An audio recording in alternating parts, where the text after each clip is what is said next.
De retour sur BFM Lyon, émission spéciale 1 an quasiment après le terrible drame de Vaux-en-Velin qui a provoqué la mort de 10 personnes. 31 ménages ont été pris en charge à l'époque. Certains ont été relogés, la plupart ont été relogés, certains par leurs propres moyens.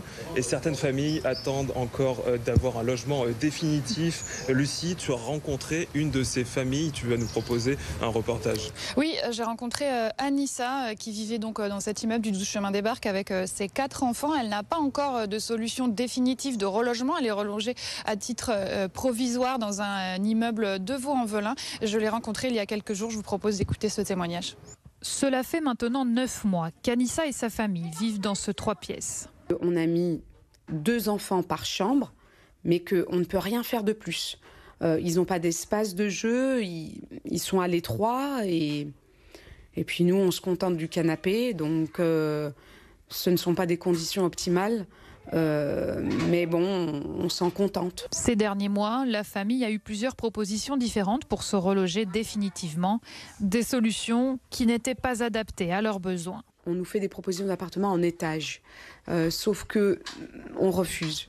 On refuse de prendre des appartements en étage parce qu'on a encore cette angoisse de vivre dans un appartement où on ne pourrait pas fuir, où on ne pourrait pas se sauver. Anissa espère obtenir une solution rapidement pour lui permettre d'avancer. Ça va être difficile. Ça va être difficile de tourner la page véritablement, même si on fait beaucoup d'efforts pour surmonter ce drame qui a été vraiment très très éprouvant. Comme Anissa, 4 familles attendent toujours de trouver une solution de relogement définitive. On l'a dit, ce sont donc 26 ménages qui ont pu être relogés à Vaux-en-Velin ou ailleurs dans la métropole. Un relogement qui a parfois pris du temps. Écoutez à ce sujet la préfète déléguée à l'égalité des chances, Vanina Nicoli. D'abord, il fallait avoir une photographie la plus précise possible de la situation des familles. On est dans une copropriété où nous avions tout à la fois des propriétaires occupants, des propriétaires bailleurs et des personnes qui étaient dans des situations administratives un petit peu plus floues, on va le dire de cette manière-là.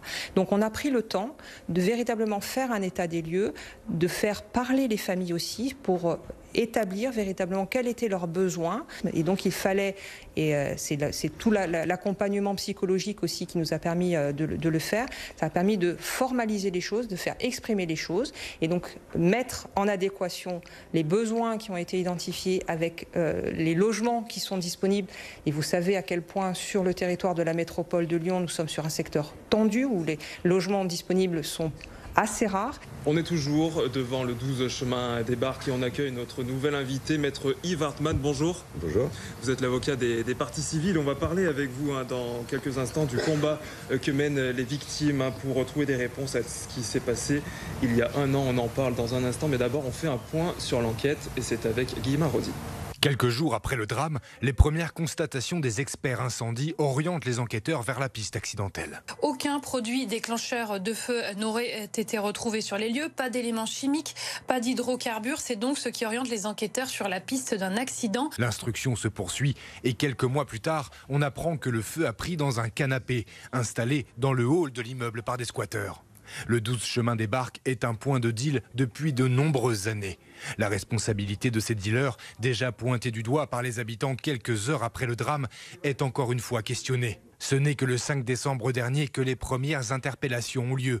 8 hommes âgés de 19 à 22 ans, connus pour trafic de stupéfiants, sont placés en garde à vue. On est à 1 année quasiment de cet incendie mortel et que ce n'est qu'aujourd'hui qu'on identifie des personnes qui étaient présentes dans ce squat, dans cet immeuble, dans ce hall, là où est parti effectivement le feu. Donc qu'est-ce qui s'est passé avant? Pourquoi ces personnes n'ont pas été interpellées avant, entendues avant? Donc effectivement, c'est tout le mystère. Mais moins de 24 heures après le début de leur garde à vue, ces 8 hommes sont remis en liberté sans poursuite. Les investigations sont toujours en cours. Voilà pour ce point sur l'enquête qui est en cours, évidemment. Maître, vous défendez de nombreuses familles sinistrées de cet incendie. Qu'est-ce que vous attendez aujourd'hui, 1 an après? En fait, 1 an après, on attend véritablement que l'instruction puisse avancer, que les investigations qui sont lancées puissent aboutir et que on ait une réponse à ce qui s'est passé lors de cet incendie dramatique au 12 chemin des Barges. Il y a eu des interpellations très récemment, des interpellations qui n'ont rien donné. Est-ce que c'est une déception pour les personnes que vous représentez ? Il est vrai qu'il y a quelques jours, nous avons eu une très belle surprise de voir que un certain nombre de personnes qui habituellement squattaient au 12 chemin des Barques avaient été interpellées, mises en garde à vue. Mais après la surprise, effectivement, cette déception de voir que 24 heures après, personne n'a été mis en examen, entendu par le juge d'instruction. Donc c'est vrai qu'on a été quelque peu déçus et les victimes qui attendaient une réponse ont été particulièrement déçues. Est-ce qu'elles ont encore espoir qu'un jour, l'auteur de ce départ de feu soit identifié ? Est-ce que c'est quelque chose qu'elles peuvent imaginer aujourd'hui ? Moi, je crois qu'il est essentiel qu'on aille plus loin dans ces investigations, dans cette information, dans la mesure où on sait, et les victimes, les sinistrés ont identifié un certain nombre de personnes, ça on le sait depuis le départ. Il est essentiel qu'on aille plus loin pour que toutes ces personnes soient interrogées, confrontées et qu'elles puissent expliquer pourquoi elles étaient là régulièrement, qu'est-ce qui s'est passé le soir de cet incendie, comment ça se fait qu'elles étaient présentes et avec qui elles étaient présentes. Et ça, c'est essentiel pour les parties civiles. Il y a aussi l'idée peut-être que cette information judiciaire puisse changer de qualification et que l'enquête se mette à rechercher des responsables indirects de cet incendie. C'est aussi ce que vous souhaitez ? En parallèle, effectivement, on a demandé au juge d'instruction qu'il y ait de véritables recherches des responsabilités indirectes. Puisque depuis des années, on sait qu'au 12 chemin des Barques, dans le hall, il y avait des squatteurs. On sait que ceci était un point de deal.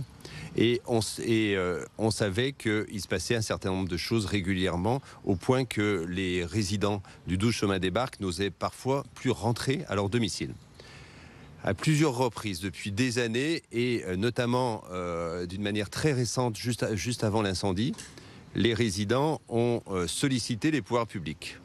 Le préfet, le procureur de la République, les services de police, la mairie, le syndic bien évidemment, pour qu'on puisse enlever le mobilier qui avait été installé dans le hall d'entrée, à savoir dans un premier temps il y avait eu un bar, ensuite une télévision et puis dernièrement, depuis quelques semaines, 2 canapés qui effectivement ce sont ces canapés qui ont brûlé.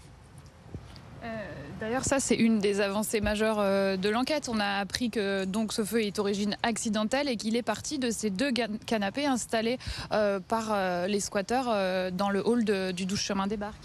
En fait, depuis effectivement la fin de l'été, nous savons que c'est la main de l'homme qui a incendié effectivement le hall d'entrée du 12 chemin des Barques, puisque l'incendie a comme point de départ les canapés ou le canapé.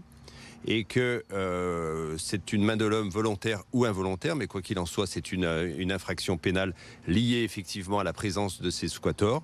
Et donc il est essentiel que on puisse faire la lumière sur toute cette affaire pour que, alors qu'on a recherché, on a dénoncé effectivement ces responsabilités, la présence de ces squatteurs depuis des mois et des années.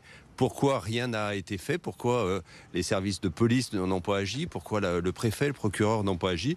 Et pourquoi effectivement on a laissé les choses en l'état, alors que si on avait pu intervenir lorsque les résidents ont dénoncé ces faits, je pense que l'incendie n'aurait pas eu lieu. Cette enquête, elle prend du temps. On imagine que pour les victimes, c'est toujours trop long ce temps d'enquête. Comment on peut expliquer que les premières interpellations surviennent seulement 11 mois et demi après les faits? Alors c'est effectivement extrêmement long pour les victimes dans la mesure où on souhaiterait, et mes clients, les parties civiles, souhaiteraient véritablement que les investigations soient réalisées très rapidement et qu'on puisse aboutir à un procès très rapidement. Après, si vous voulez, je ne suis pas dans le secret des dieux et notamment dans la recherche effectivement du moins dans ce que font les policiers, le juge d'instruction, et c'est très difficile. Et peut-être que des investigations plus approfondies, en tout cas c'est ce qu'on espère, sont réalisées pour aboutir justement en finalité à un jugement. Merci Yves Hartmann d'avoir été avec nous. On continue notre émission spéciale dans un instant. C'est la maire de Vaux-en-Velin, Hélène Geoffroy, qui répondra à nos questions. A tout de suite.